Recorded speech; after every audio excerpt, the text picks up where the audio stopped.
you get a -1 to all your rolls. Yes, now that we're cutting in to say hello, everyone, we were just talking about dragons butt fucking the players. Uh, Yes! we're starting off strong. Wonderful! The best situation you could ever be in. I don't know about that. Does Maybe anyone you're really want to be a bottom to a dragon? That seems a little odd. But I mean, if you're a DM looking into that, I mean, yeah, sure. I mean, make your players have to do that. They didn't check what sex it was before they did that. Right. Yeah. Alright, so let's get a really good start going.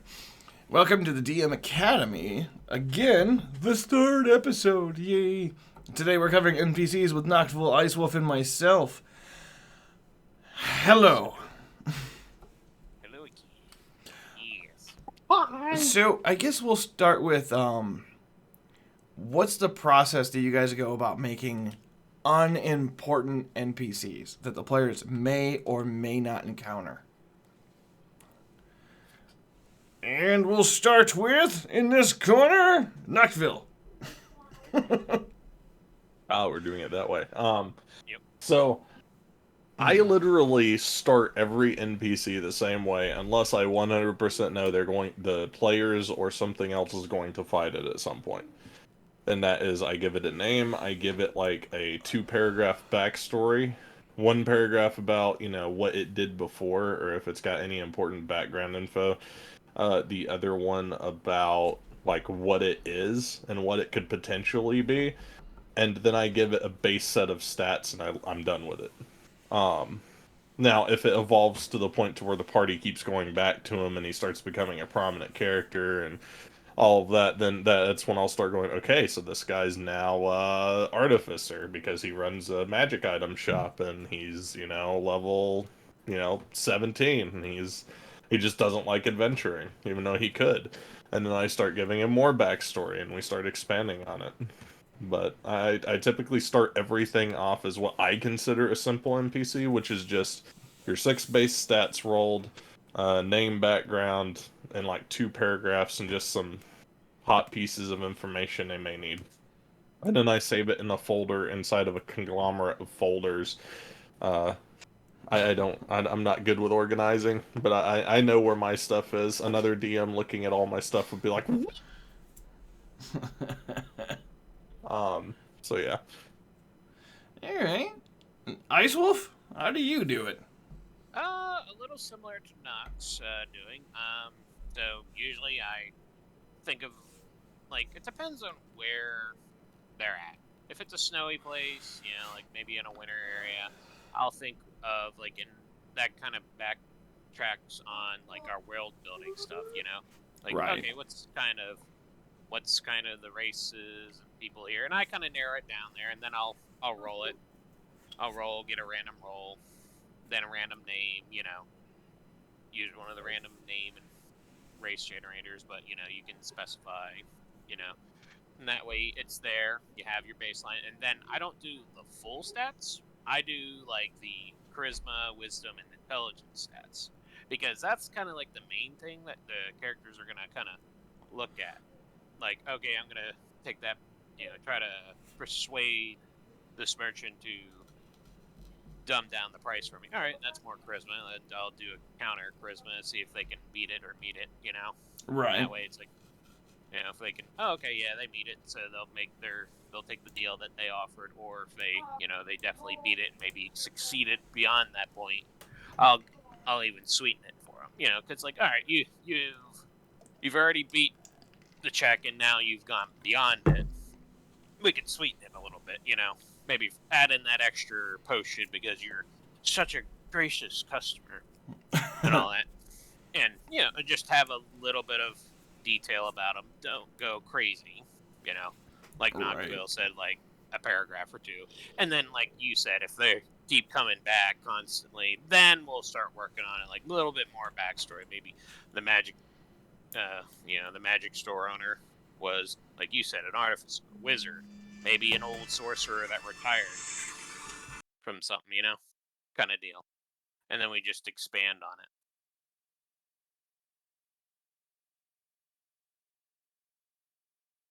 But most of the time, though, it's just doing what you got to do. You know, figure out what you can and can't do for your NPCs and such. While Hobo is currently distracted, we can talk a little bit more about fleshing out on the NPCs. So, to flesh out a little bit more on the NPCs, if you're talking about a wizard or maybe a blacksmith, you could say like your previous blacksmith, if he was a dragonborn, maybe he was that one blacksmith that really liked his flame and fire, you know. So every time he makes or crafts something, he uses his own fire or something to start the fire, kind of deal. Yeah. Have an interesting bit about them. That's something of a tick that they have. Hmm. Or the artificer, like you said, he doesn't like adventuring. Why does he not like going adventuring? Maybe on his very first expedition, one of his experiments killed one of his party mates, and now he doesn't want to go adventuring anymore. Hmm. And that just helps build character. And sometimes, for the players, they can maybe help the NPC out and gain a really strong ally that might help them out and down along the way. You know, Yeah. yeah, stuff like Especially if that. they end up becoming a return NPC, then. Hmm. And then you have, your minor and major NPCs. Which one do you think we should cover first, the major or the minor? I mean, we started with basic NPC layout. We could probably just start with the minor NPCs. Right. Because more often than not, you're going to fill your campaign more with minor NPCs than you do major NPCs. Hmm. Until the party decides they're going to turn one of the minors into a major. Right. Yeah, that's the small goblin companion that everyone loves and adopts. Yeah. That's considered a minor character. So say you had a quest and you were returning back and you found this little kid that lost his little puppy. You know, and you find the kid's puppy, and now that kid remembers you, and that's a minor little NPC that goes into you know to something more. Maybe later down the line, you have a time skip. That kid is growing up, and now you have a reliable ally. Right. What kind of minor NPCs you kind of think you would have there knocked in your campaign or more touch on? Typically, minor NPCs start out as, oh, hey, I either the random NPCs you find around, which I've always usually got a folder just of, stat blocked. I guess you could say monster stat sheets that I've made for like NPCs. They're just human people. Right. Um, and then I have them without names. So it's like I have a folder just of stat blocks for like random civilian, random knight, random police, random town noble, right? Mhm. And it's like, okay, you're talking to this guy in a hood. He turns around to, what does he look like? And I roll on a table that I've got, and it kind of tells me what folder to pull out of. And then I just go pull out of that. Right. But the way I built them is similar to how I explained in the beginning, where it's mostly like, hey, they just, it's a monster set block basically. So it's got their background information, or at least something to work off of, and then their stats. So that way I don't have to worry too much about, oh, I have to roll all these minor NPCs. I can just drop them in whenever I feel like it. Right. Random bandit number 2, random bandit number 3, Yeah. etc. Yeah. Yeah. Yeah. Oh, and to catch you up, Hobo, we are currently talking on minor NPCs right now, since we were talking on the basic ones. Right. Recently. So actually, I was gonna say, like, I again, here I am being completely different from both of you. Here's how I make most of my NPCs that are not relevant to anything at all. All right, this person's like a salesperson. Say they're the average merchant. They get a, how many players are there? That's how many. That's how much they gain to whatever they roll for persuasion or intimidation or anything like that. That's how I do it. I give them a basic name that's usually easy to forget for the players to forget. So that way when I use double names, no one really thinks about it. Unless you have a note taker and then it's like, okay, now I got to get creative with it. But I don't even give them a backstory. I just kind of have a general idea of, I walk into it with, all right, they're seeing this person. When was the last time they ate? Are they hungry? Are they upset? Did they have a good day? And I usually roll like a 1d6 3 times to answer whether or not they are in a good mood, a bad mood, if their mind is wandering somewhere else. And that's usually how I roll up most of my shopkeepers and just passerby NPCs. And if they want to if they want to keep interacting with it, that's when I start putting in stats and giving them a name and come up with a side quest, because that's how they seem to enjoy making my work a lot worse. Side quests. What can we do for you? Well, look at the game I'm running. One of the side quests was the tavern owner had a gambling problem, and the players fixed it. And that was just something that kind of organically came up in my mind and how they were just pushing things forward. I was like, all right, this works. Right. Kind of touching on how we were talking about the minor character with the little kid and the dog, you know? Right. Or, I mean, I came up with that, an orphan lost a cat and then made an entire quest off of that because some gnome was making instruments out of lost pets. Yep. And that was a side quest all on its own. Man, that bagpipe really sounds whiny. It sounds like a cat. Yeah. But like are we talking like NPCs that they encounter in combat or just in general? We were just talking about maybe some of the minor ones. So like, you know, some of them can be combat, some of them can be a little bit like the kids, or you know, just the random. It's all the Lady Willikers, you know, walking across the street, you know. Yeah. You damn kids! All your fancy magic these days. Back in my day, all we had was brooms. Right. But secretly, she was actually a witch. Never knew. That's kind of based on what I would roll for it. Because if like the players start like pestering her, well, she was a hag and remember some of the dark magic she has. Congratulations, combat starts. Roll initiatives. Right. She's a bunch of rats. Oh yes, I see somebody wants a hex spell. So that's minor NPCs. How do you guys usually come up with like an encounter table for how many things, creatures, whatever attacks the party at random encounters? So Or we're talking do you about, just like the CR level, I guess you would say. Yeah. Yeah. So I use the chart to a point because the chart is still kind of funky and it's still not quite there. You know, it's a good idea to use. You know, like okay, I have four players. They're all at this level. You know, and then and then you put in a difficulty for it. You know, medium, easy, medium. I always put them on deadly. I always put them on deadly because in the world that I have, you know, their magical items and stuff like that are more common, so I have to kind of bump up the CR a little bit, just a little bit. I mean, because that's why you could always, like, if you're in middle of combat and you notice, oh shit, I'm hitting these guys a little too hard, you know, Right. when you're you could either dumb down the AC, dumb down the health, because the players don't quite know the AC and the health yet, while they're still trying to figure that out, and they're looking for those lucky numbers, you know.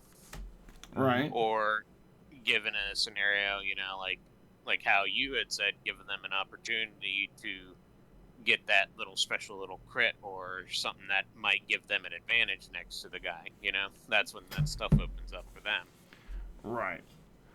So I do that actually a little bit different too. I go through and I look at my players, and I see what their proficiency bonus is, and then whatever they're fighting, that's the proficiency bonus they get. Whether or not they have, like, whatever it is, I will usually add that to their attacks, their damage, and, like, their spells. That's what I do, and it makes things easy for me to remember. And if I have to dumb down the damage a little bit, I'll just secretly go through and modify. Like, I'll change that from, like, say it's a +4. We'll make that a +2 now instead. Or if they're ripping through it too much, it's a +5. That's what I do. And then it's like, oh, the reason he's hitting so often now is because he's got adrenaline going. You just murdered all of his friends. He's fighting for his life. Right, like the guards when we made. The epic level guards. I swear, if my players go to fight these guards, they are not going to win. No, even just one of them would just be very devastating. Yeah, it would. Because, like, one of them, whenever I put in their stuff on the CR challenge, like, modifier, they were all, like, each one by itself was approaching the levels of, like, a younger adult dragon. Like, by itself, each one. So then a group of them was equal to an ancient red dragon. And I was like, this is, yeah. And all of that started with nothing more than me asking the question, hey, is this a little unbalanced about a very lower end guard having a arrest feature? Yeah. So, no. And the thing is, every time you have something going on, whether you have a town, whether you have, you know, they visit a city, they go into a dungeon, there's always should be something in that area that you've made that could instantly, like, overpower the party. Oh, yeah. Because in real life, that's the case. And in all these fantasy novels and stuff, that's the case, too, right? It makes everything interesting, because you as the DM are sitting there now, like, okay, so he's going on a walk now because someone messed with the party in my thing. So the guards are now walking around. And one of them tried to steal something, and he noticed, and the guards are now trying to arrest the players.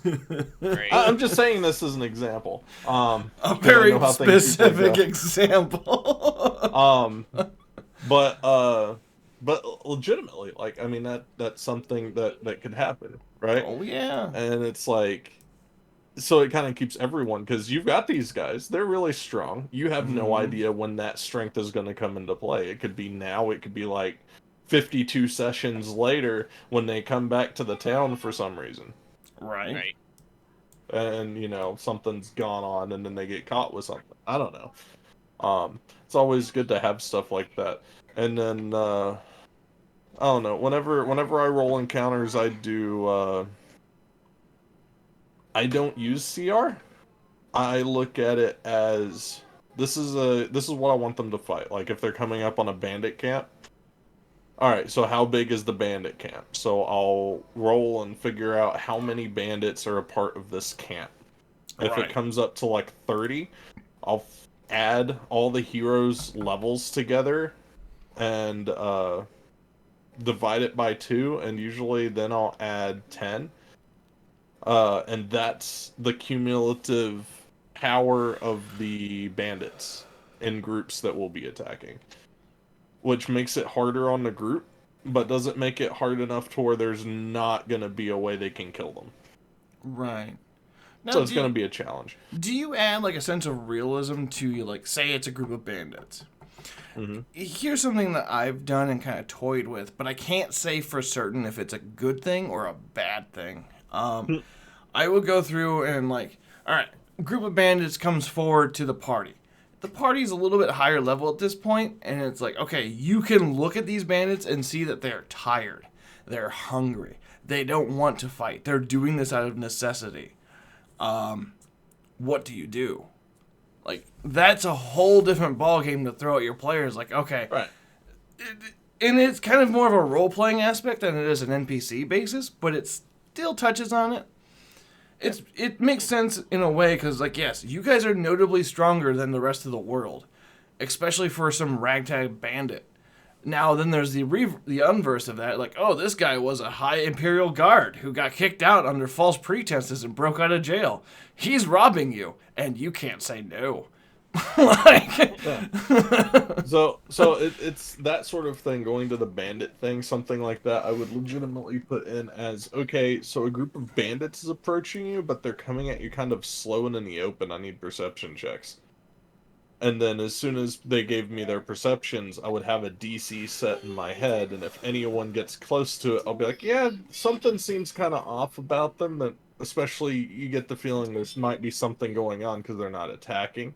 mm-hmm. Or if someone beats it, I might point out one thing. If they beat it by a significant amount, I might be like, hey, these guys are hungry. They look scarred. They look like they've had a really rough time. And you kind of come to the conclusion that these guys might not be bandits from their own choosing. Right. But then, your barbarian rolled a nat 1, and he just sees bandits. Yep. So he's raging, and he's running in there. It's like, now, your player's base is split, and it creates RP tension.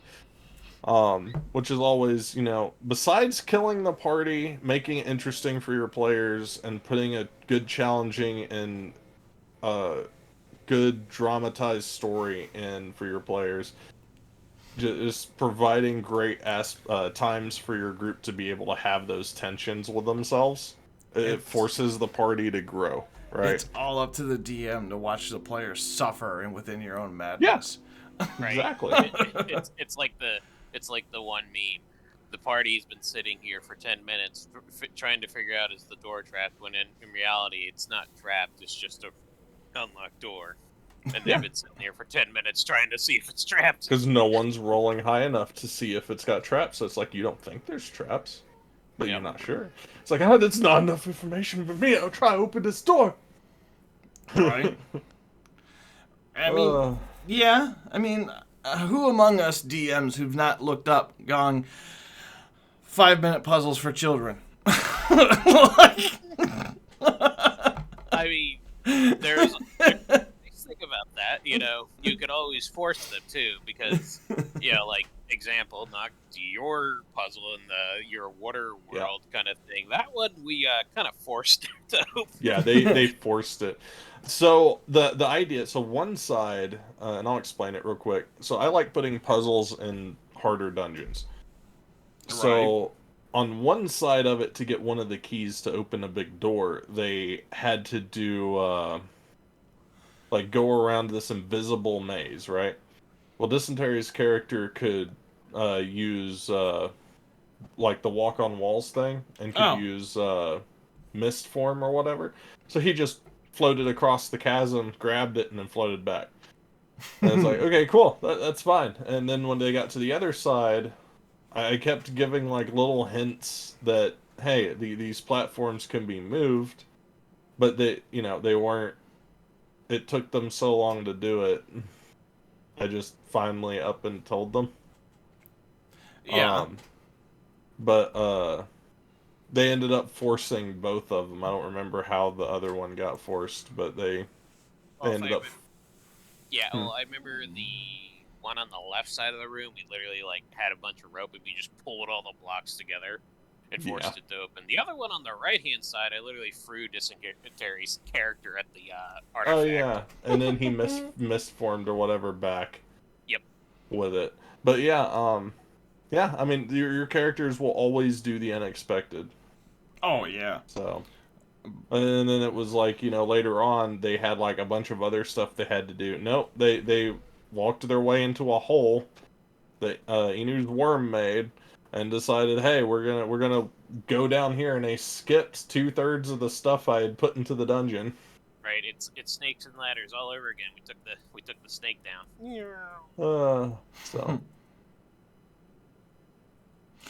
Yeah, I mean, NPCs are weird, and they're also the most common for any game. But at the same time, it's having that balance. I find for myself, having the balance of okay, I need a list of names more or less usually on hand than I need stat blocks or background, because I'm a really good impromptu guy to where I can make anything up at any point in time for any reason. I just go with it. Yeah.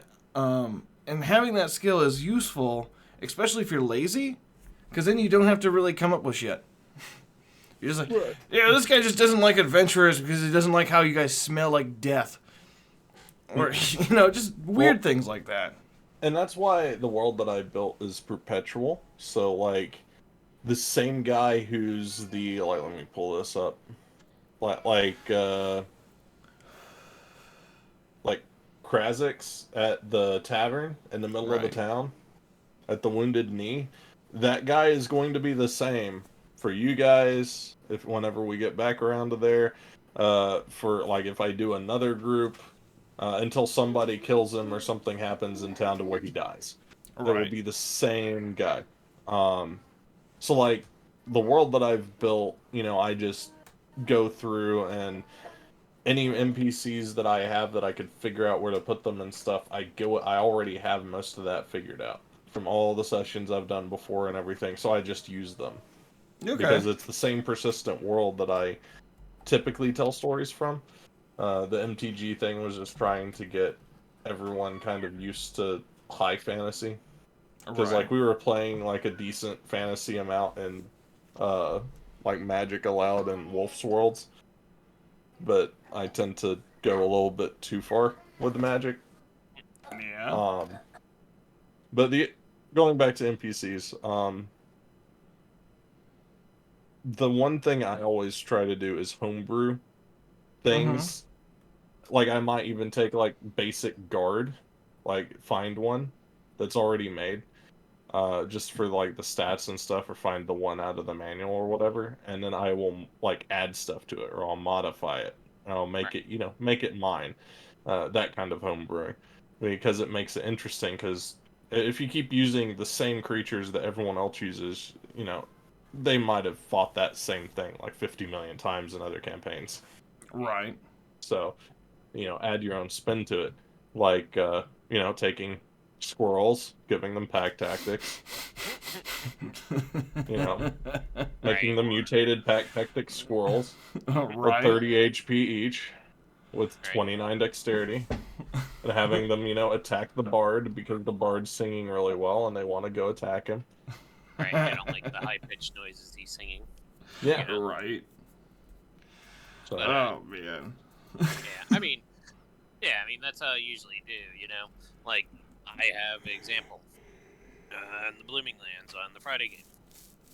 Literally everyone met Hawk. Unfortunately, you had not met Hawk yet, Hobo, because you weren't there yet. Right. Later, but he had a bunch. He ran a tavern, big, massive tavern. It was pretty much the tavern that everyone would come to if they were new in the town, because he would give you a guide to the town. He had these little things, these little pamphlets, like, hey, if you need to go look for a certain kind of thing or kind of deal, hey, go here. Right. Just kind of, it's like a little starter, and that was kind of like a big basis thing. But I also planned out Hawk himself.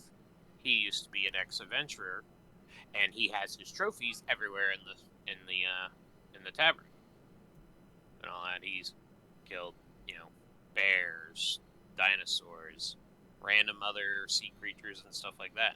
And just he's there, and everyone knows him. And you might hear a little bit of stories about Hawk, but not many people have asked either. Right. It's always there. It's always good to have something than not have it. It's good to like how you do, you improv. That's great to have too. You just put, bam, here's Maggie Wellen, the halfling orc, who runs the the maid shop. She's a klutz. Every 5 seconds you're at the shop. Damn it. Yeah. and then that's a memorable character too, so at least note, certain things about her in your notes. Because that's one thing you can't do too much of as a DM, or again, like that's one of the things that I do as a player. It's like you can't have too many notes. So I mean, you can. until you're going, okay, I know this NPC's name. Let me find this one town in this one obscure location. It's in here somewhere, I swear. and that's why I said other DMs would kind of look at my stuff. You guys will probably like it. I have a folder that's named, the world that I'm from. Then I have a folder for each town or dungeon. And then in those folders, I have all of the locations, and in those locations, the affiliated NPCs. All right. So like if I go to the town, then taverns, and then I find the name of the tavern that I took my players to, then I go in there and I could find like Jacques right here. So what I would do is I would tag those, like put a hashtag location /tavern, and then I don't even care about the organization at that point. It's just a matter of okay. Alt F, looking for tavern, and the list of taverns would come up for it as long as it's got that tag in it. And then you could pick and choose from there, Yeah, I do a similar kind of thing. I go like NPCs, and then it's like, okay, I have my bartenders, and then I have my bartenders for each region, Right. And then I have my cult ones, and maybe a certain city, a certain area. Like, okay, you guys went into the jungle area. All right, let me pull up my jungle folder. All right, what's some of the things that you might find? I got animals. I got creatures, and like the harpies, etc. Stuff like that. And then I have just random pictures of NPCs. Just random NPCs that I just find. It's like, oh, okay, we're going to use this one for temporarily. Like, I had one for an NPC that was only going to be seen maybe once, maybe twice, ever. And then it was a albino tiefling. That was,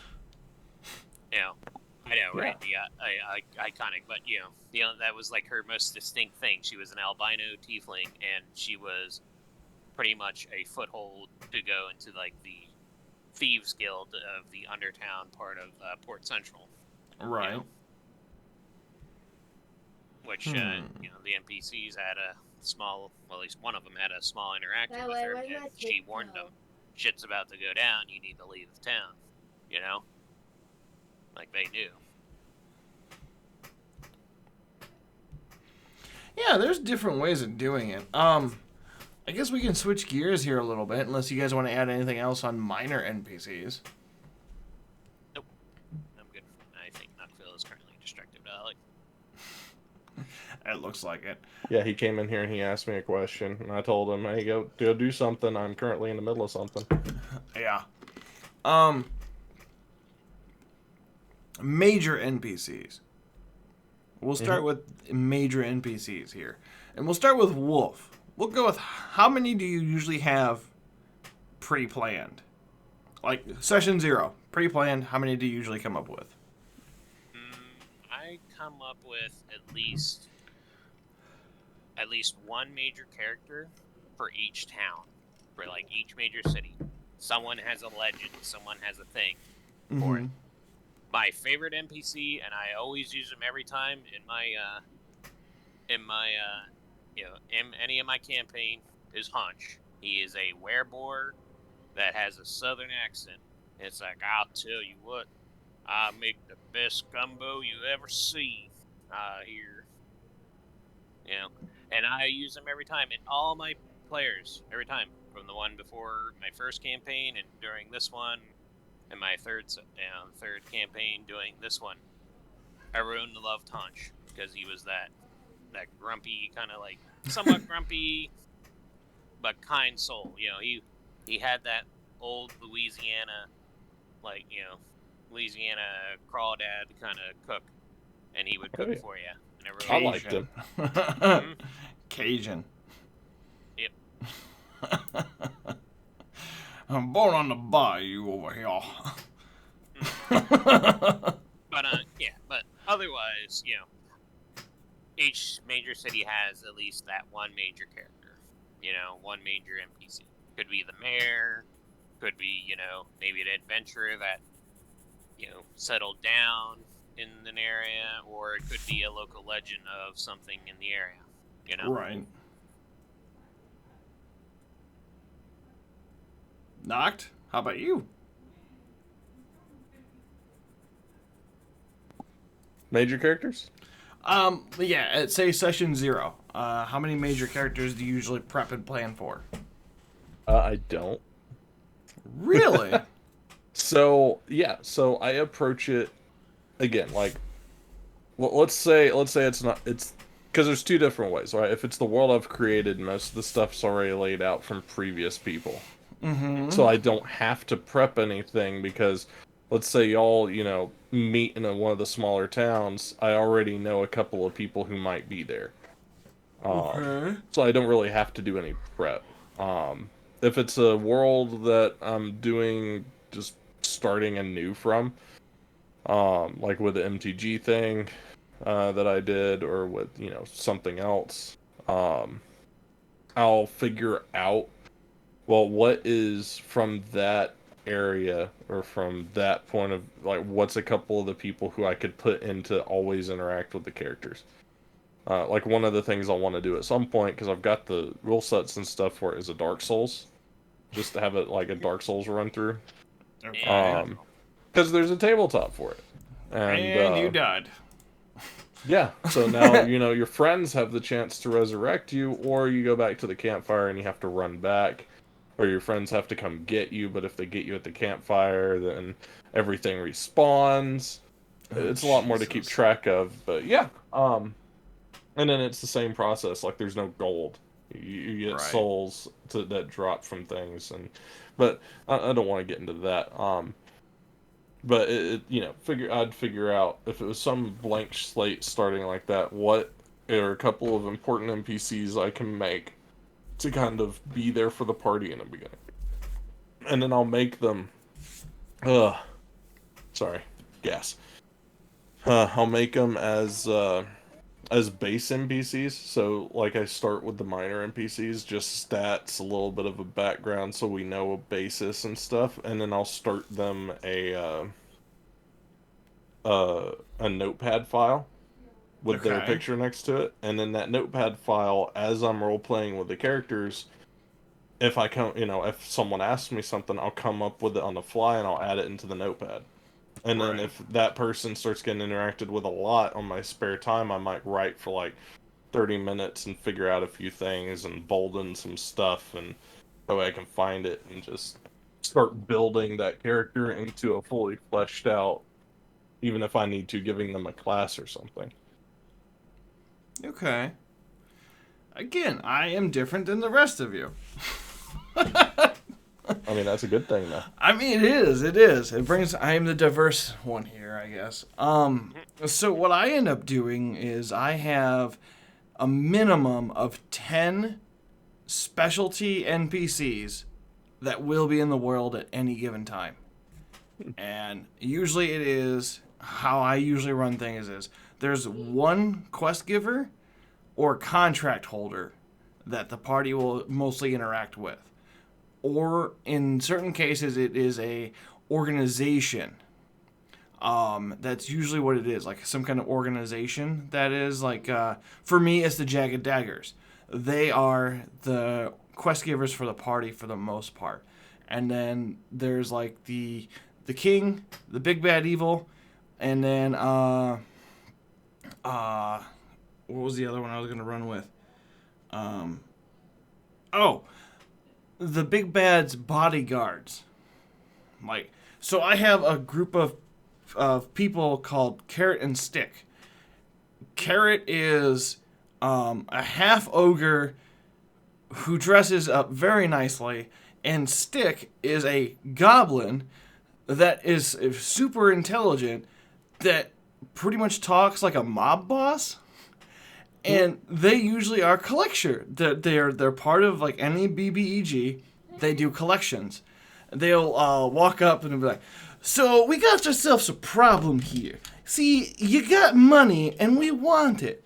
Now don't let Carrot over here come after you now. Give it up." And that's Carrot and Stick.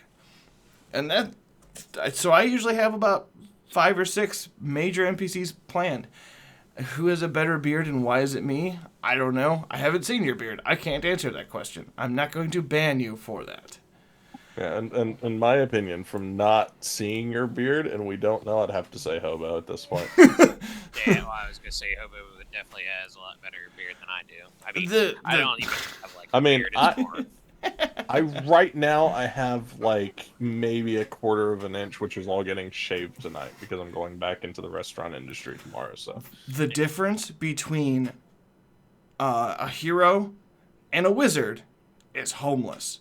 That is the beard stages you must get through to become a wizard.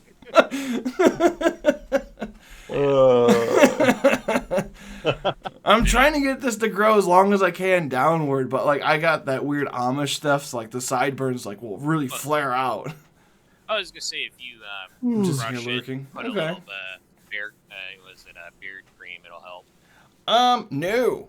No, it won't. Not for me. You put not beard cream in it, and it just fluffs right up. grab a nice balm.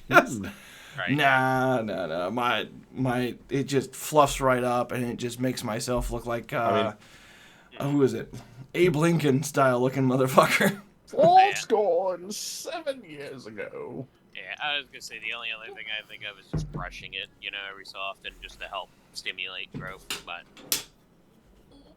There's a beard brush. Wonderful. Wonderful. I will watch anime and brush my beard at the same time, and it sounds so fucking Reddit moderator level that I hate to adjust it. I'm visualizing your beard in its final form, and it's majestic.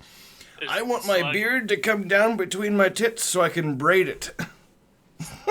As long as it doesn't Wonderful. go so long, and then you go Super Saiyan, that just goes right into your face. A Master Roshi beard. You're right. Well, now that we horribly derailed, it happens. It's Like- part of Dungeons like, and Dragons. You gotta that get just- derailed sometimes. That just makes me. I'm sorry, but that last bit just makes me think of freaking Nappa. It's like, hey Vegeta, look, I went Super Saiyan. This is his eyebrows and are huge and bushy. Like go over his head and make him look like he has hair, and you're just like, Nappa, where did your eyebrows go? These are my eyebrows, Vegeta. Couldn't help it. Oh, thank you, Mega Murph. Thanks for stopping Yes. in.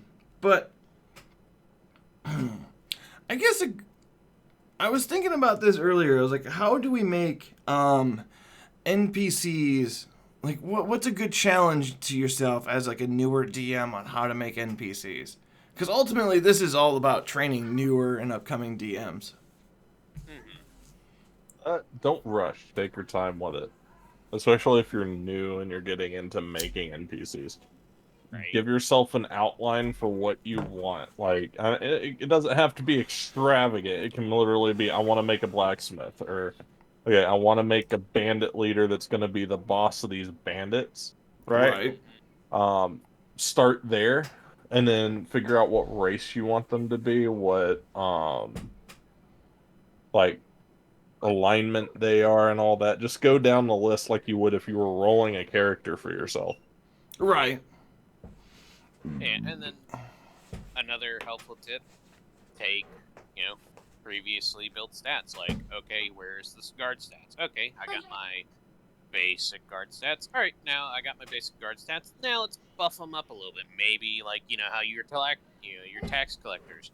You had some basic ones, and now we're gonna. All right, we Make have some different elites. tiers. Right, make some elites, or some higher guard, and just kind of base it off that, or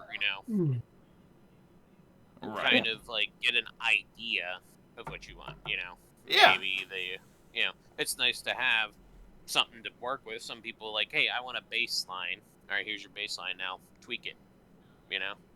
Yeah, I mean, and then there's also the fact of like, okay, your baseline should also like coincide with like what their job is. Like what Noctville was saying, like this person deals with magical items, so his intelligence and wisdom are probably going to be higher than everything else. Like just in a general aspect of it. Yep. Yep. And another thing, going on a role playing standpoint, something that I had to, after my first session I started realizing, and I had to get myself out of, and that was just as a player. You don't have to have, like, let's say you roll, a shopkeeper for magical items, and Right. that shopkeeper, you've given him like a 26 in intelligence. That does not mean that that character is by means any kind of intelligent. That just Right. means that for the purpose of his spellcasting and ability to do magic items, he is intelligent. So he might know everything there is to know about magic items, but, he could be a total doofus with everything else. A So then you specialized. end, Yeah. yeah, just like, when you roll characters. You could have a barbarian with, 20 strength and, manage to get him up to 20 intellect just for saving throws or whatever, or charisma. But then, that barbarian is dumb as rocks. So you role play him dumb as rocks. And it's like, always keep to that. And it's like, there's a difference between the character sheet and your role play. Oh yeah, Yeah. absolutely. You've got to No, make sure that you can build for what you need first and then role play how he's supposed to be. Right. right. I always love, like, with blacksmiths, you always have the master and the apprentice. I've always done it funny sometimes. You have the really old, grizzled, like, blacksmith that can't, like, swing a hammer anymore, but then you have the apprentices, that big that big adorable lug that's, like, smacks the hammer too hard and, snaps the sword in half. You know?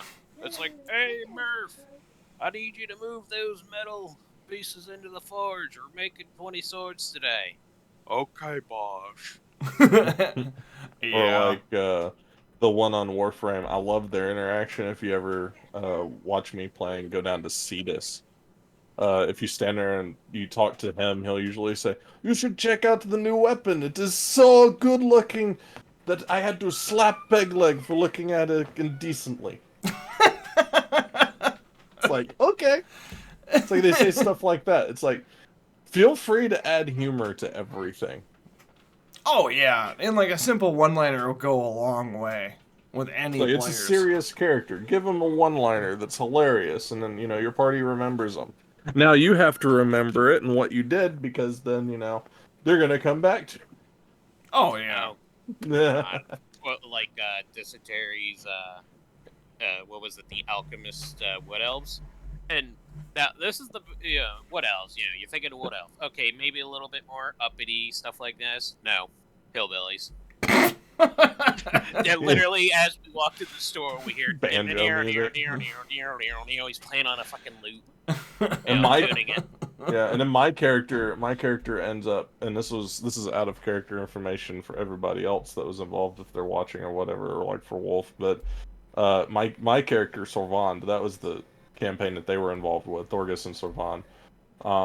But Sorvand actually went in and managed to succeed on all of his checks one night, and he ended up having a regular conversation with them and getting involved with them, and now he likes them where he used to hate them because they actually do talk a little bit like this. But they do this just to confuse everybody else, because if they do this and they're wood elves, everyone thinks they're redneck elves. So everyone steers clear of them. It's a natural defense. Yeah, that's literally how they do, because they're alchemists. And so Right. they deal with potions and stuff, and it's hilarious. And it's like, feel free to do that in your town too. Have, someone purposefully, because they don't feel like talking to people, and then like around town, you start hearing, "Don't go to that alchemist, because those alchemists are really weird. We think they're inbred." It's like you go there and like, "Hey, friend." It's like an elf playing a banjo. Yeah. I mean, thinking of that, that's kind of a good segue. How do you guys come up with your voices? Like how each NPC sounds a little bit different. How do you come up with it? I know what I do. I don't. I try to. A lot of times I have like, okay, what do I think like this orc would sound? More grizzled, more gruzzly, and I would speak with like the back of my throat more than I would in the front. Or I would try to reduce as much nasal vibrations as I can, because then you get going from like what my normal speaking voice is to like something more like this. And then I would practice that throughout the day, so that way I can hold a decent conversation with it. Usually try to work with a voice. I'm going to say at least 5 minutes at a time to try and get it down right. It doesn't have to be perfect. It just needs to sound a little bit different, but this is me speculating and being kind of an audio snob. Right. Yeah, typically I just do simple things like it's supposed, like the typical what I do for Savon. It's an evil, drow, so he's an elf, so he's got that sinister, like, draw to him, but he's got that noble. My nose is stuck so far up my hindquarters type thing. Which also sounds a lot like Sebastian sometimes. Right? Or like if you're talking about like chorus, right? He's a dragonborn and he's got a really low growl to his voice. I mean it's just whatever. I basically don't have voices for individuals. I have voices that I do for the different like races. And then like is it supposed to be male? Is he bigger? Is he smaller? Does his voice whine more? Right. I modify it to that extent. Yeah. Yeah, because every race has a certain persona of what they are. Like everyone thinks elves. They think, oh, elf, maybe a little more snooty. A little bit more higher pitch. Dwarves. We are dwarves and we're digging a hole. The lower, the lower crystal. Because think of it this way as well. The world that you're in. Dwarves are mostly underground. Maybe not as much air. Maybe they're mining a bunch of things and they got shit stuck in their throat. Kind of like shit like that. And the biggest thing is you don't have to do voices. It's just nice to do voices because it brings an immersion. It brings your players to that spot and it makes them feel like, hey, I'm actually here listening to this character. And you kind of helps you paint a picture of them. Doing voices, doing stuff like that. And that way, like, later down the line, you hear it's like, oh man, I really wish we could help. Okay, laddies, we're coming to save you, and you recognize the voice. It's it's Fed or some the merchant that you bought like the 50 million things of things. It's like I brought the cavalry, or a pissed off Irishman. Yeah.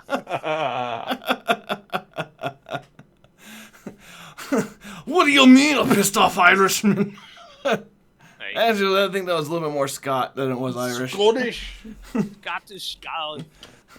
Where's the haggis? But yeah. A lot of people associate dwarves with a Scottish or Irish kind of motif, Right. And then, like how I think, what was it? Elves are more British, more peppy, shit like that. More so high up in the air that it goes round and goes up our own butts. I must keep my nose in the air, for I don't have to smell your foulness. Right. And then we have the goblins, America. America! Stuff like that. I don't know why. I do this, and you can berate me or belittle me as much as you want, but for gnomes, I always end up going like more towards the stereotypical Orthodox Jew voice, and I don't know why I do it for gnomes, specifically. I usually just inflate my voice a little bit for gnomes and put that little like squeezing your neck together a little bit. Yeah. No, I never do gnomes because I hate them and dysentery does too. Mine's more just like, where are we going? Why is there always all this shit around? Why can't we have some nice things? You smell horrible. Why is the food cold? Try this. This is nice. This is an invention that I made that removes smells. He pulls out this thing. It looks like a spray paint can, and he pushes a button on it, and it extends, grabs hold of you, and starts spraying you all over, walking around your body, like parkouring around your clothes. And he's like, it smells a lot better, and you're just all like, It's like you now smell like fresh cut spring daisies spewed across a babbling brook with a hint of lemon. And yeah, I mean, then it goes to, for certain NPC voices, like, okay, a good example, a dragon. Dragons can polymorph into humans. Depending on the dragon. Like, Yes, we'll they go can. with, let's say a regular gold dragon. Perfect Bronze example. dragon. Yeah, bronze, gold, more of the, metallic family. Yep. They're more neutral, lawful, stuff like that, and they're going to be more patient, maybe talk to you with a more of a kind of deal. Then you have the Chromatic that are, you give me my gold, or give me all your gold, and you have that lower, dark tone and kind of voice, and then you get into the more of like when they're in their actual dragon form, and you get the more dissolved form. I want all of your gold. I can't do that. Yeah, I mean, or you can just, if you mostly play online, there is a wonderful program called Voice Mod, and I love it so much. Because it makes things sound so much better. Because you can change your voice however you want. And it's great. Oh, now you're going to say constructing more pylons in that last one. Constructing more pylons. There it is. You must construct additional pylons. But yeah, like, Voice Mod I found helps me out a lot with, like, weird things. Like, for example, there was a transmutation crystal that they were talking to, the party was talking to a demon on the other side of it. And I simply just turned on one of the voice mods, and it was this one.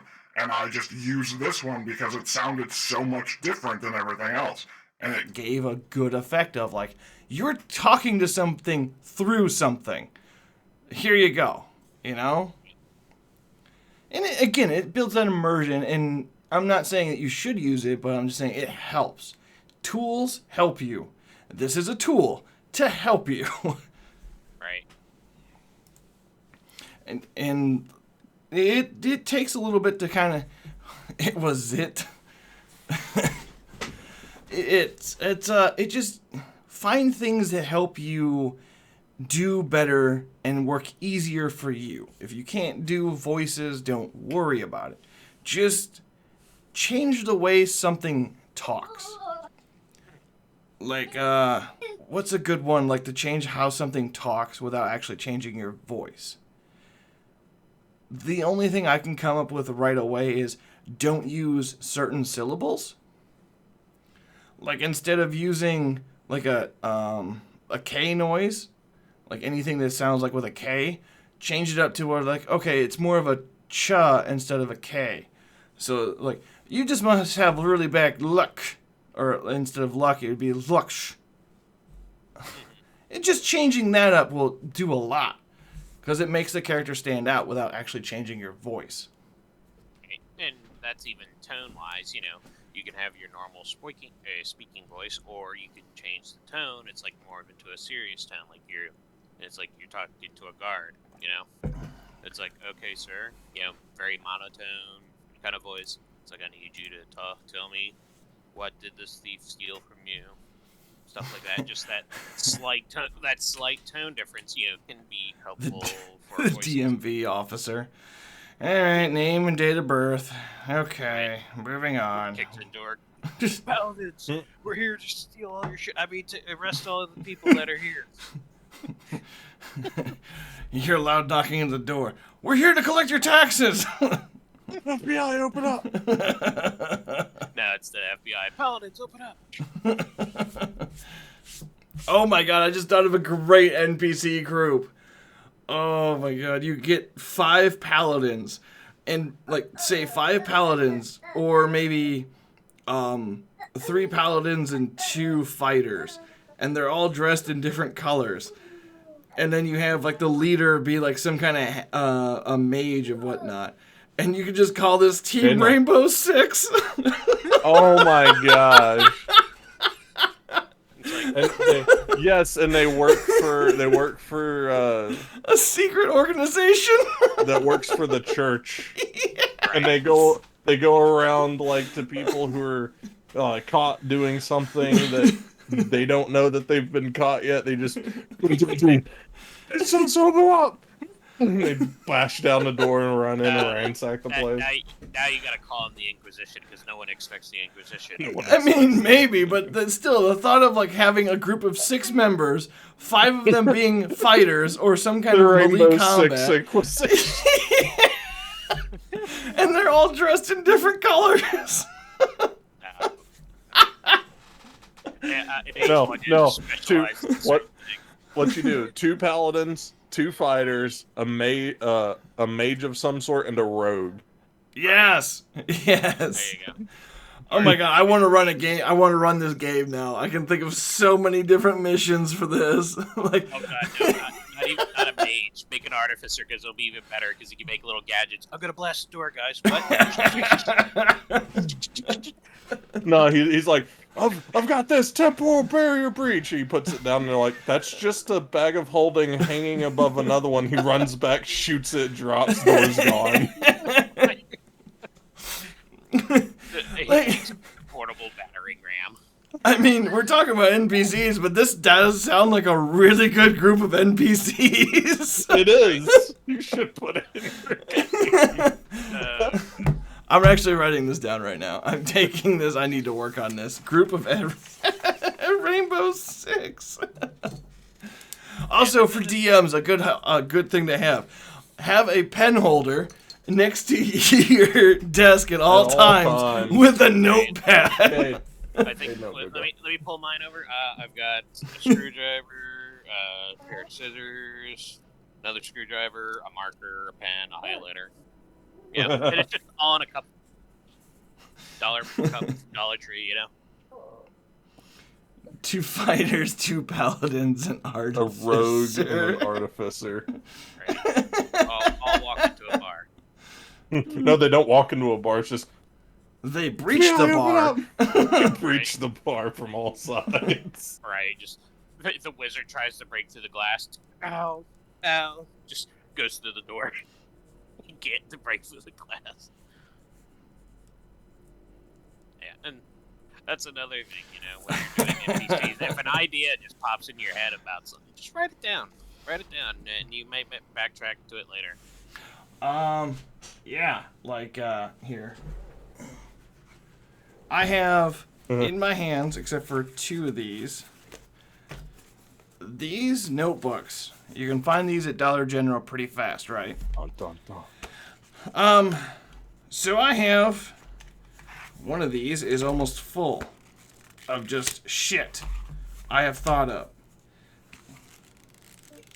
Yeah, this one here is almost, I actually labeled it ideas, and it is almost 75% of the way done.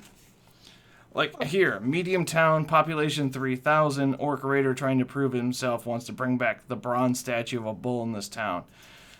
The orc will trap hunters for information. The orc will steal the wagon and oxen. Orc will set fire to a building to make a diversion. Players can follow the wagon trails to the encampment unless players figure out and stop the plan first. Like, Jay's Roaming Tavern. Jay will ask players if they want to play a game. If yes, drink a special drink and then choose a leader and play. They play chess against him. The win, they receive a minor magic item. If lost, they lose all their gold. Like shit like that. I've got a lot of weird stuff in here, actually. I've got math I was doing against myself. Challenge ratings for something. Yeah, like this. Books of useful information. These are cheap. They're usually like 75 cents or $1 a piece. And you can carry them with you anywhere. Yep. They're very useful. Random shit, you know? Anything. Could be an item, could be an NPC, maybe a funny town, you know, the Hydra is actually in there, you know, hiding in the basement of someone's house. Mm-hmm. Oh, like a false Hydra? Yes. False Hydra. Unless you want to murder your team, don't put a false Hydra in. Then forward, the vampire Tarrasque that runs along the moon. I mean, the sun. Fire Tarrasque. Yeah, that one. That was a memorable thing, too. Yeah. Or the immortal snail. Oh, God. Reminds me of NPC that one of the DMs I you know, was a player in. He had a cult around a snail. The snail had gotten so many worship, if anyone touched the snail, they would instantly die. Now, and it was just a regular ass snail, and it sat on this pedestal, Oh and they man. worshipped the shit out of it. And over time, the snail just gained so much power that it didn't know what to do with it, so it just kind of stood there in time and place, and just was there. Anyone that went to grab it died. Yeah, no, I've come up with the idea. Like, so there was that meme going around, like the immortal snail. You have all the money and like you're immortal until this snail touches you, and then you die. But the snail's immortal and ever chasing you down. Do you guys remember seeing that on the internet? Yeah, I've seen that. So I've seen different things for it. I've implemented that in my games before, where like you meet a mayor or a delegate of some sort who's always on the move, because he actually is immortal, and there's a creature, which in this case I think I used a squirrel instead of a snail, that was always chasing him, and he knew it was coming after him, and so he was always ahead of it. Yep. Go to another continent. You got about 3 days before he swam across the water to get to your ass. Yeah, I would actually roll like percentages for that. Like, okay, did it make it across the water? No, it got eaten, so it's gonna be held back by another week. You know? Wait for the shark to shit it out. Yeah, that's what I mean.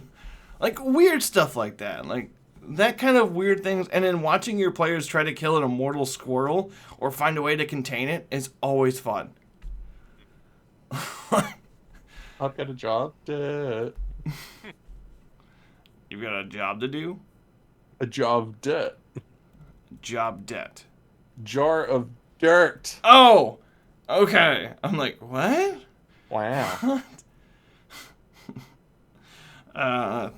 Thanks for your intelligent input on this scenario. I think Hobo rolled a 4 for his perception check to hear what he said. Who cares?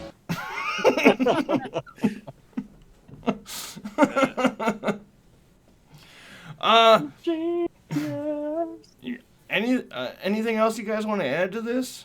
I'm kind of spinning my wheels here a little bit. I'm trying to think of something and I can't. Because I'm more of an impromptu guy than I am planning. Yeah, I mean, we talked about the basics, we talked about the minors, we talked about the majors. And then, how about special trope NPCs like, Sleazy Sly, Sebastian, the special kind of merchant characters, stuff like this. So. Yeah, go ahead. Let's kick it off, Wolf. Kick it off. Alright, so I have a character who's called Sleazy Sly, who was originally my DM's character, and I asked permission to use it, and they told me run with it. They love the idea that Sleazy Sly is going to other places. So, to speculate what Sleazy Sly is, he used to be a paladin a long time ago, a blue paladin, just a little bit of backstory, who gave a wish to a dragon. The dragon, said, nah, because you gave me this wish and I'm evil, I'm going to have it where you live forever. And because of this, he cursed him with immortality, and over time he gained more power and learned a lot of things, and he opened up a shop. The shop is a inner, plane, dimensional, pocket universal, dimension? Kind of. He could go anywhere he wants in the universe of any D&D. So that's why I always have him any place, and he can pop into any other DM's thing. It's like, hey Hobo, you want to use Sly? Sure, here. Yep. All right, hey Nux, you want to use Sly? Here. Just. But what Sly's main thing is he sells magical items, magical trinkets, or any mundane normal things, and he'll usually have them marked up at a higher price than normal. Okay, hey, you want a bushel of arrows? Just to give an example, I think a bushel of arrows is like what, gold for like 20? I can't remember. Something like that, yeah. He'll mark it up. It's 3 gold, but it's that convenience of, hey, it's here. You can buy it now and have it. Right. And then gives the weird and kooky items like the underwear of confidence. Yes. Yes, his favorite to-go item, and it is a pair of underwear that you would wear like a pair of superhero underwear, and you wear it on the outside. Gives you a +1 to your AC, and you have more confidence outside wearing it. When you're wearing it outside. It's simple, it's sweet to the point, and then you get more of the complex things. Like he could sell you a cursed ring of gluttony. A bonus is you can eat a piece of food and it acts like a healing potion. But now you eat twice as much more. Right. And you can't take the ring off. Okay. Yeah. Yes. And then I know I'm going to regret this, but Noctville, please tell me all about your special NPCs, who I've met on more than one occasion. Yeah. So, backstory though. So, Zerikar has these eldritch beings who have become gods. They are paracausal in nature, and they have basically been given the authority over the domain of mercantile. And so you have basically the father, which is, for lack of a better word, an ascended beholder. And then you have the two brothers. So you've got Sebastian and Zephyrus, and both of them are different sides of the spectrum. Whenever they pop in, one of them typically deals in things, the other one typically deals in stuff that is not item based. So curses, enchantments, empowerments to your character, being able to completely grant you a wipe of slate and replace all your memories of training as, say, a paladin was a fighter because you want to change classes. That sort of thing. Whereas, again, like Sebastian, like you've met, Hobo, he deals more in, like, replacing people's limbs, things like that, with magical versions. Hey, no. Giving them magical items. Just different things of that nature. And then they all have, Sebastian has a special horde he can draw from. A special storage that's in another dimension that they keep together, that he has special things that they come up with, like the Eldritch Deck of Many Things, which he tries to barter off to as many people as possible. And then they have different cursed items for sale, and he doesn't always sell things to you for gold. It could be for like a life force, or you don't have enough to buy that, let's give you a curse. Right. Yeah, I've got a couple NPCs like that. I have Augustus Sinclair. He is a cursed bronze dragon who has good memory, but is like treated like Zoro from One Piece, has horrible direction. Can't navigate himself out of anything. You'll tell him to go a direction, he'll go the opposite way because he has horrible direction. But he has a pocket dimension where he specifically purchases cursed items, and it feels like his job is to take cursed items off of the plane of mortals. Because he himself is cursed to be immortally put into human form. He knows he's a bronze dragon. He can't do anything about it.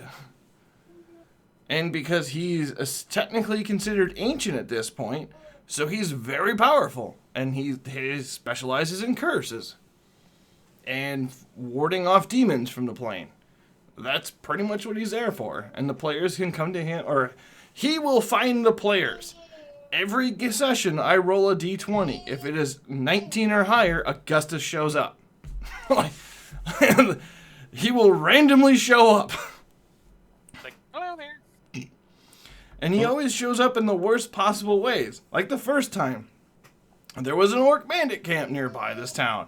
The players went to investigate. And he just comes walking through this giant fireball because he's like, Well, see, the thing is, they wouldn't tell me which way west was, so I destroyed them all. Anyways, I'm Augustus. How are you? And that's Augustus. Da-da-da-da-da. Yeah. Do not let him meet Zakaris. Don't do that. I'm 'Cause- running off of the dice rolls. Yeah, it's like one day you will invite me to play Zakaris, and then we'll start talking to your players, and then hey, Sinclair showed up, and it's like, okay, you're interesting. Wait, you're cursed. Let's see what you really look like. Removes curse. Can he remove curse from a god level He's plane? a god. Oh, so he probably could. But so all three of them are gods over mercantile, so as long as a deal is made, they can provide any surface to do anything. So as long as a deal's made between him and Sinclair, he could remove Sinclair's curse. But there's a price attached to it. Yeah, right away, I don't think Sinclair would do it, because he's kind of chosen this role. Oh, you're fine. He kind of looks at the plane that he's in as purgatory. Mhm. He's just there to right some wrongs and to guide certain people. He's a neutral, good person. But his ways of doing things teeter in the chaotic realm. Right.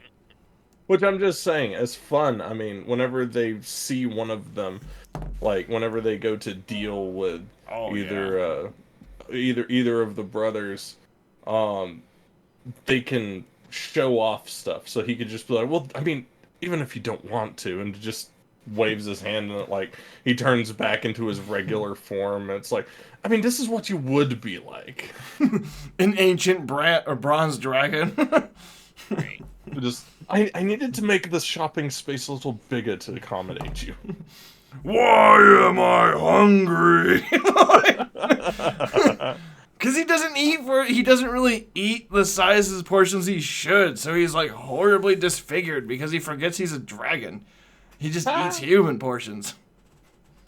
Well, I was gonna say when they cast true polymorph on themselves, so technically, I mean, they should be able to just. He should be fine. I mean, if you want to roleplay it that way, he should be good.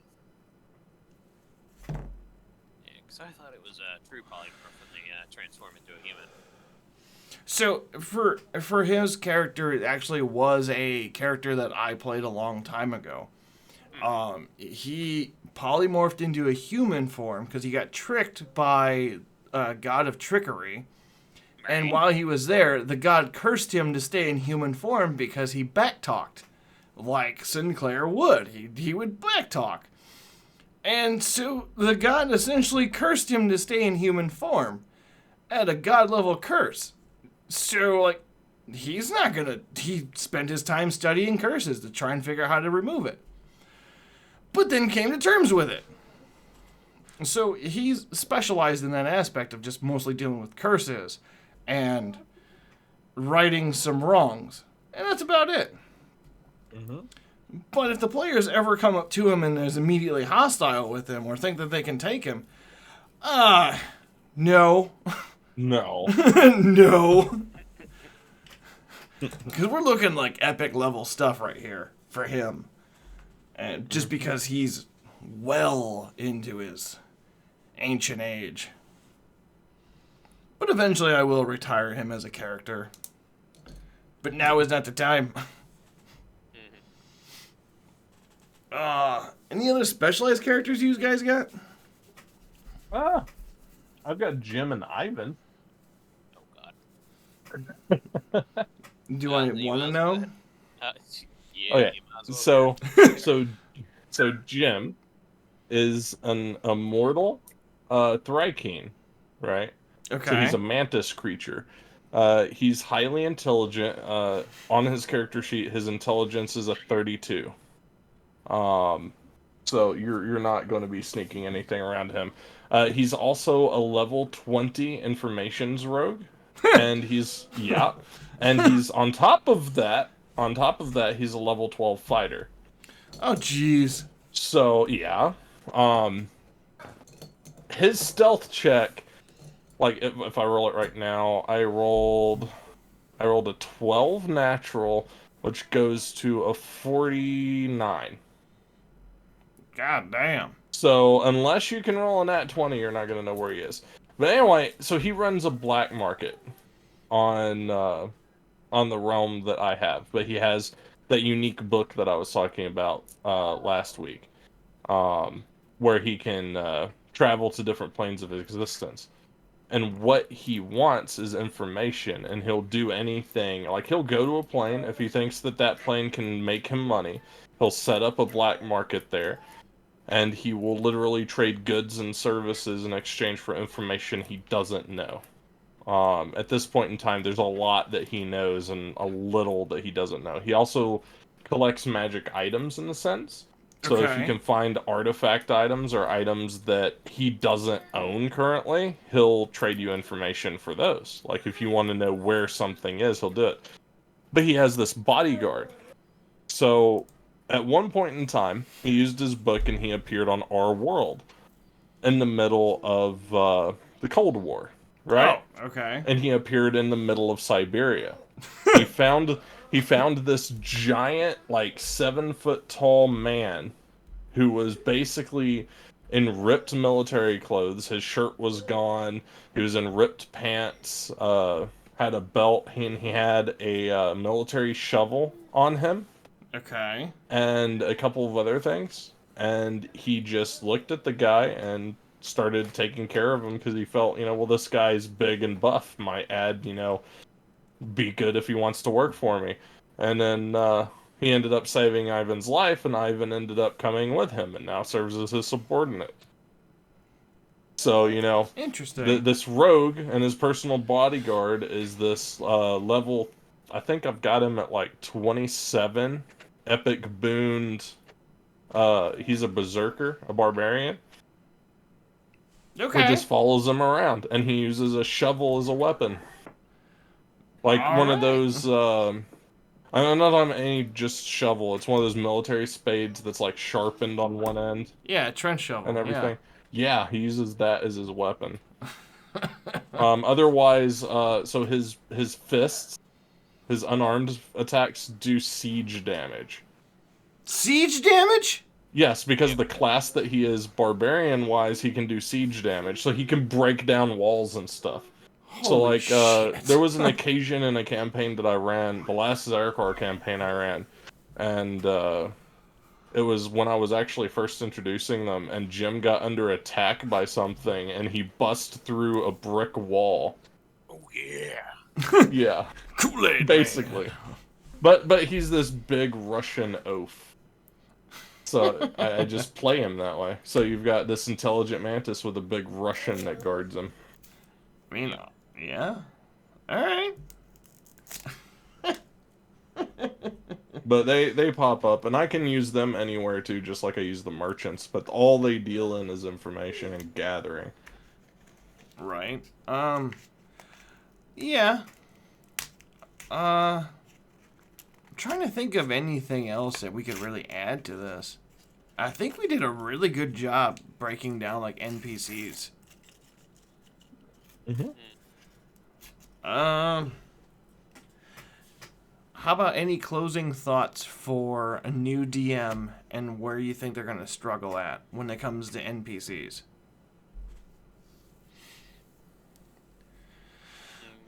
I would say don't overthink it. Come up with something simple first and then broaden it from there. Because if you get the basis down, which is the simple part, you can expand everything from there. You know, get their name, get a simple, small backstory, maybe something even just simple, was a previous adventurer, retired, something like that, anything from that. And have a basic, if you want to do stats, you could do stats if you want to. But baseline, get a name, have a small little idea of what they are and what they can do, and then go from there. Okay. Knocked? Yeah, I mean, just try to make sure that you have a clear idea going forward with the NPC of what you're doing. like Wolf said, don't overthink or don't overcomplicate it, because less is more sometimes, Right. especially in the beginning.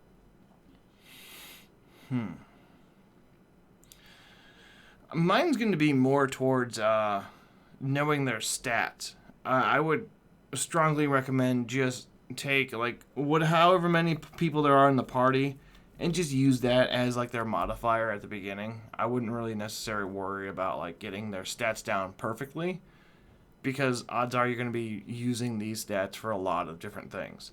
And if they are specialized in that location, like a jeweler would know more about jewelry or stones, give them an extra 1 or 2 to it. Like a cleric would know more about history, give them an additional history, whatever. Right. Just, Or yeah. check, you know. If you know the things that you're playing with, like, just give them a little bit extra. That's all. Like, was it like a priest would know more about curses and religious history than they would about how to actually heal somebody. So keep that in mind. Like, but they do know how to heal people. It's just to what extent. That's really it. Merchants know how to handle money. Otherwise, they wouldn't be good merchants. Otherwise, and I'm trying to think of it. And The smith would probably be stronger than a normal person, you know? As well as yes, stronger strength, maybe a little bit Yes. more con, you know? it's good to have your blacksmith know like martial simple weapons and pretty much every weapon out there. They know how to use them. Right? Because they, they have to practice and make sure the weapon does right, you know? They Right. don't just like, okay, here's a sword, it's crooked all to hell.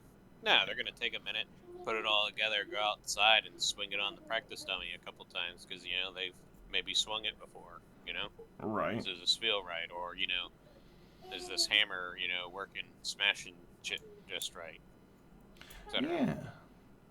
So I think we're good for today on NPCs. Gentlemen, what should we talk about next week? Part of me feels like we should talk about the big bad.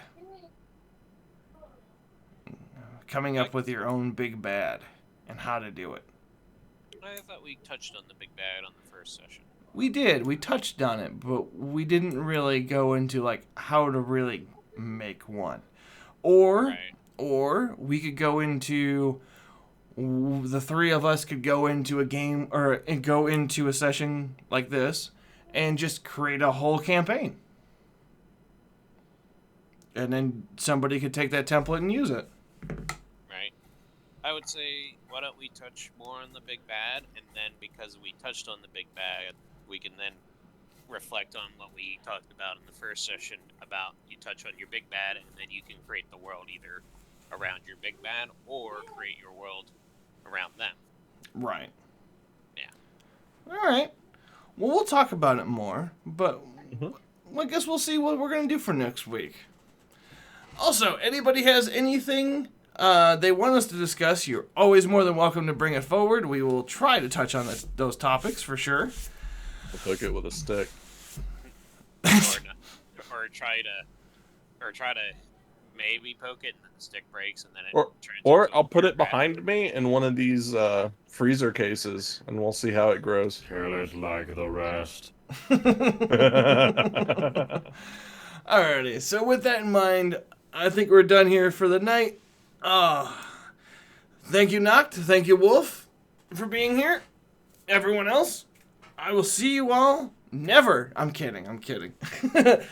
No, Yeah. I won't be streaming the rest of the week, I don't think, because I start vacation tomorrow. So, yeah. Have a great one, everybody. I do decree that it is time to anoint Fluffy the king of all shit. Thank you. Hey guys, I just want to tell you something. Fluffy Hobo is the king of shit. And that's Ghost approved. Okay, everyone. I'm just making an announcement real quick. I would like to indefinitely recognize the Fluffy Hobo as the king of shit. undisputedly and definitely, he will for always be the king of shit. I doubt I can even land a hit with this gun. Well, that's new. Like a glove, he nails it. I can't believe he did that. This is no longer me being a sniper. This is me just being a dick. I missed him. Ah! Jesus! Ouch. Vessel. I forgot that Yeah, thing dude. had an automatic. Proceed with mission. I'm coming through that door right in front of you. The door's gonna open here now. Oh shit, that's the wrong thing! Hi.